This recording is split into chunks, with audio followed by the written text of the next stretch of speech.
Halo, selamat datang kembali di pembahasan mendalam kita. Halo. Di pertemuan sebelumnya, kita kan udah ngebahas cukup dalam ya soal risiko eksistensial ya. Betul. Soal gimana perlombaan sumber daya, kekuasaan, kecerdasan itu kayak didorong sama iblis Darwin gitu, istilah dari penulisnya. Kekuatan evolusi yang bikin kita kompetitif secara destruktif. Iya, persaingan buta itu. Nah, ngelihat skala masalahnya yang wah, gede banget gini, wajar sih kalau kita jadi mikir, terus saya bisa apa? Sendirian? Pertanyaan klasik, ya, dan relevan banget. Makanya, sekarang kita mau masuk ke bab 12 dari buku The Darwinian Trap. Judulnya jelas banget, apa yang bisa Anda lakukan? Jadi, kalau bab-bab kemarin itu kayak ngeliatin badainya, nah bab ini tuh kayak ngasih kita kompas sama dayungnya gitu. Fokusnya, ya ke langkah nyata yang bisa Anda lakukan. Sebenarnya cukup memberdayakan loh, walaupun tantangannya sistemik, gede banget rasanya. Tapi buku ini nunjukin kalau tindakan individu itu krusial. Bukan cuma tetesan air, tapi bisa jadi pemicu buat apa yang dia sebut Great Bootstrap. Great Bootstrap ya? Lompatan besar gitu. Semacam lompatan evolusi besar terakhir yang mungkin kita bisa lakukan, di mana kita secara sadar, ini kuncinya, sadar pindah ke norma kerjasama global, yang dasarnya nilai kemanusiaan, bukan lagi persaingan buta. Oke, jadi bukan cuma pasrah sama evolusi. Tepat. Dan ini bukan angan-angan kosong, katanya. Tapi proses yang dimulai dari kesadaran kita, pilihan kita sehari-hari. Menarik. Mungkin sebelum kita bedah langkah praktisnya satu-satu, kita lihat dulu kali ya visi masa depan yang coba digambarin sama bab ini, biar kebayang tujuannya. Boleh. Saya suka tuh. Coba kita bayangin ya, dunia versi bab 12 ini. Gimana tuh? Dunia di mana kerjasama itu udah jadi, apa ya, settingan defaultnya gitu. Bukan sesuatu yang harus diperjuangin mati-matian. Pasar, misalnya, nggak lagi cuma soal kejar profit doang, tapi udah berubah jadi kayak pelindung kehidupan, aktif jaga kepentingan semua makhluk. Wow, oke. Pelindung kehidupan. Terus ada sistem buat ngukur nilai-nilai inti kita, kayak kesejahteraan, keadilan, keberlanjutan gitulah. Diukurnya akurat, anonim, dan hampir real time. Real time ya, canggih juga. Malah katanya ada kompetisi sehat antar standar akuntansi buat nemuin cara terbaik ngukur nilai-nilai itu, terus diadopsi sama dana investasi yang fokus ke dampak sosial lingkungan. Impact funds ya. Nah, yang paling bikin saya, wah ini dia, konsep skor reputasi berbasis nilai. Itu jadi panduan utamanya. Jadi, semua pihak terdorong bertindak buat kebaikan bersama. Oke, jadi bukan paksaan dari atas ya? Bukan. Penulisnya bilang ini bukan sistem Orwellian terpusat gitu, tapi lebih kayak sistem yang punya DNA inti baru tertanam di pasar reputasi itu sendiri. Nah, itu dia DNA yang berbeda. Visi ini nyambung banget sama konsep Great Bootstrap tadi. Oke. Ini bukan lagi evolusi yang jalan sendiri tanpa arah, tapi kita yang coba arahin secara sadar. Kata kuncinya ya, sadar sama terstruktur. Jadi nggak bisa ujuk-ujuk ya? Nggak bisa. Perlu upaya bareng-bareng, tapi mulainya ya dari langkah-langkah individu. Nah, bab 12 ini mecahnya jadi 3 pilar aksi utama. 3 pilar ya? Apa aja tuh? Pilar pertama fokusnya ke kekuatan politik kita, suara kita sebagai pemilih. Oke, pilar pertama. Memilih dengan suara Anda. Vote with your vote. Konsepnya sih jelas ya, pakai hak pilih. Tapi ada penekanan khusus nih. Iya, penekanannya agak beda nih. Buku ini ngedorong kita nggak cuma milih orang yang lagi ngetop aja, tapi bener-bener nyari dan dukung politisi atau kebijakan yang fokusnya ke solusi sistemik buat masalah koordinasi global ini. Jadi nggak cuma nyalahin oknum ya? Betul, pemimpin yang berani ngomongin dan ngerjain akar masalahnya. Contohnya nih soal pajak karbon yang adil. Itu isu krusial. Terus, tata kelola resiko AI yang bijaksana. Pentingnya kolaborasi global bahkan sama negara yang dianggap rival buat ngatur teknologi berbahaya. Nah, ini menarik, kolaborasi sama rival. Iya kan? Terus kesiapan pandemi, sama yang penting banget. Hidup sesuai batas kemampuan planet kita, planetary boundaries. Oke? Intinya sih, milih pemimpin yang punya visi jangka panjang dan ya berani gitu loh secara politik. Tapi realistis nggak sih ngarapin politisi mau fokus ke isu-isu berat gini? Nah, itu pertanyaan bagus banget. Dan buku ini juga nyinggung itu. Ada saran juga buat para pembuat kebijakannya. Oh, ada saran buat mereka juga? Ada. Disaranin buat mulai manfaatin ide pasar reputasi tadi, ngukur nilai warga secara langsung, Danain riset soal kerjasama, terapin pajak berbasis nilai, bukan cuma profit. Pajak berbasis nilai ya? Iya. Terus ini penting, hindari survivorship bias. Jangan cuma niru strategi yang kebetulan sukses, tapi pelajari juga kegagalan. Oke, masuk akal. Bahkan ada saran unik kayak lakukan tindakan kebaikan yang mencolok di panggung global. Buat bangun kepercayaan antar negara. Conspicuous acts of kindness ya. Menarik. Iya, ini semua memang butuh tipe pemimpin tertentu. Tapi intinya, suara kita sebagai pemilih itu langkah awal banget yang bikin pemimpin kayak gini bisa muncul.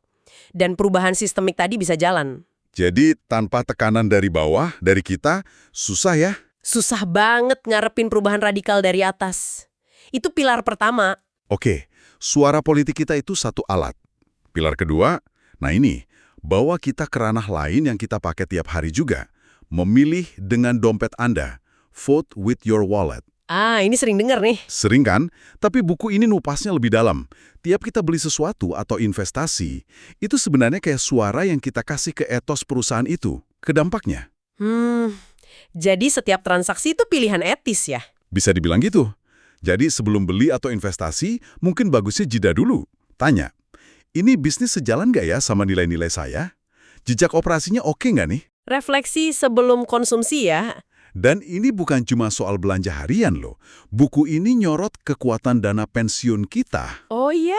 Rata-rata orang di Eropa atau Amerika Utara itu punya sekitar $65.000 di dana pensiun.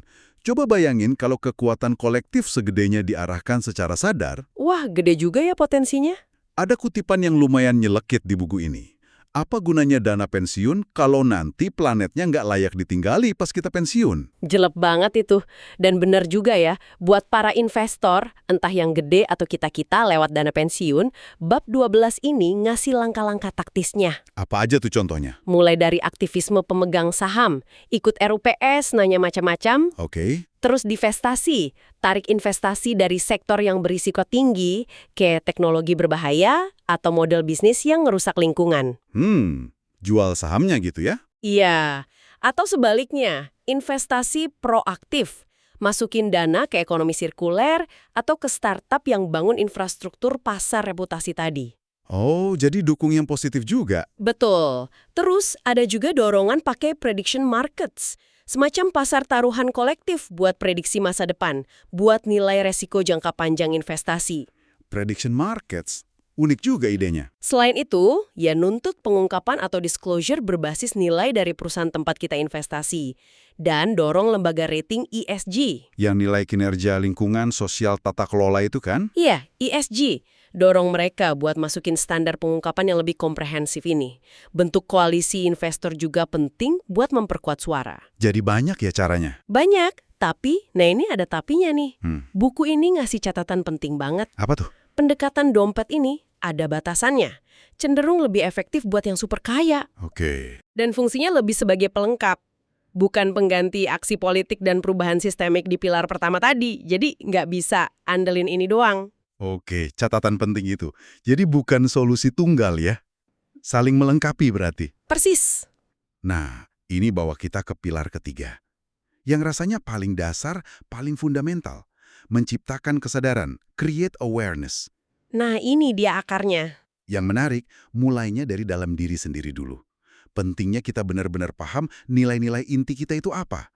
Intrinsic values. Apa yang benar-benar penting buat kita ya, bukan sekedar alat. Ya.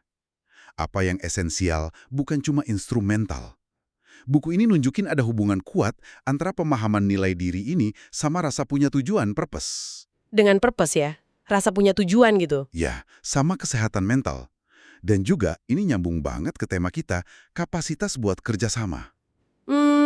Bahkan, panel antar pemerintah soal perubahan iklim PBB, IPCC, itu ngakuin loh kalau pengembangan diri, inner development, itu krusial buat ngadepin tantangan global kayak perubahan iklim. Wah, selevel IPCC ini ngomongin inner development ya. Berarti serius ini. Iya, jadi ini bukan cuma nasihat self-help biasa, tapi fondasi buat aksi kolektif yang efektif. Betul sekali. Dan kesadaran ini bukan cuma soal ngelihat ke dalam diri aja, tapi juga ngubah cara kita interaksi sama orang lain, terutama pas lagi beda pendapat. Nah, gimana tuh? Bab 12 nekenin satu hal penting. Seringkali yang kita kira bentrokan nilai fundamental sama orang lain, sebenarnya itu cuma beda strategi aja buat nyampe ke nilai yang sebenarnya sama-sama kita pegang. Oh, jadi tujuannya sama, caranya beda. Seringnya gitu. Makanya kuncinya empati. Jangan buru-buru nge-label orang lain jahat atau bodoh. Gampang banget tuh label. Iya kan? Coba pahami dulu. Mungkin ada tekanan sistemik, apa yang disebut insentif sesat, perverse incentives, yang bikin dia milih strategi itu. Atau sudut pandangnya emang beda, walau nilai dasarnya mungkin sama. Oke, jadi coba ngertiin posisi dia dulu ya. Betul, buku ini bahkan ngerekomendasiin alat bantu kayak situs clearerthinking.org buat bantu kita nemuin nilai intrinsik pribadi dan cara efektif buat ngaruhinnya. Clearerthinking.org ya? Oke, bisa dicoba tuh. Nah, gabungin kesadaran diri ini sama pemahaman soal dinamika sistemik tadi, itu jadi senjata kita buat ngelawan dorongan egois si iblis Darwin yang ngejebak kita. Jadi, ketiga pilar ini, suara politik, dompet, sama kesadaran, saling terikat ya? Banget. Dan semua ini akhirnya ngerucut ke pertanyaan besar. Kenapa sekarang? Kenapa momen ini tuh rasanya genting banget? Kenapa urgent ya? Di bab-bab sebelumnya kan dikenalin tuh, hipotesis kerapuhan kehidupan, fragility of life hypothesis. Ah, iya. Yang itu cukup bikin merinding ya. Iya kan? Ide kalau kita, manusia, mungkin satu-satunya spesies di galaksi ini yang punya kesadaran dan kemampuan buat secara sengaja lepas dari cengkeraman evolusi buta, lewat akal dan empati kita. Kemampuan yang mungkin langka banget di alam semesta ini. Rasanya kayak balik lagi ke pertarungan internal antara malaikat kerjasama sama iblis egoisme Darwinian yang dibahas di awal buku. Pertarungan abadi itu. Kita bisa ada di sini sekarang ini karena malaikat dalam sistem kita itu udah berhasil menang sejauh ini. Tapi perjuangannya kan belum selesai. Dan dengan teknologi yang makin kuat, taruhannya makin tinggi lagi. Dan justru karena taruhannya setinggi itu, peran individu jadi makin penting. Justru sekarang ini. Meskipun kita tahu banget solusi sistemik skala besar itu mutlak perlu. Entah lewat tata kelola global yang lebih baik, atau pasar reputasi berbasis nilai tadi, Great Bootstrap itu nggak bakal turun dari langit gitu aja. Harus dibangun dari bawah. Dari akumulasi pilihan-pilihan sadar kita, dari meluasnya kesadaran di antara kita semua. Jadi nggak bisa pasif nunggu aja ya? Nggak bisa. Kita nggak bisa cuma nunggu solusi dari atas. Tiap orang punya kontribusi, sekecil apapun. Oke. Nah, ini mungkin jadi pemikiran penutup buat kita semua bawa pulang. Coba deh kita renungkan. Apa tuh? Gimana satu tindakan kecil kita hari ini, entah itu pilihan di bilik suara nanti, keputusan belanja yang lebih mikir, atau mungkin cuma satu percakapan sulit yang kita hadapi pakai empati, bukan marah-marah. Gimana tindakan kecil itu bisa jadi bagian, ya sekecil apapun itu, dari gelombang perubahan yang lebih besar. Perubahan menuju dunia yang lebih kooperatif, lebih adil, dan lebih sesuai sama sisi terbaik kemanusiaan kita. Jadi perubahan besar itu dimulai dari langkah kecil yang konsisten ya? Betul, langkah kecil yang konsisten dan terarah, itu kuncinya.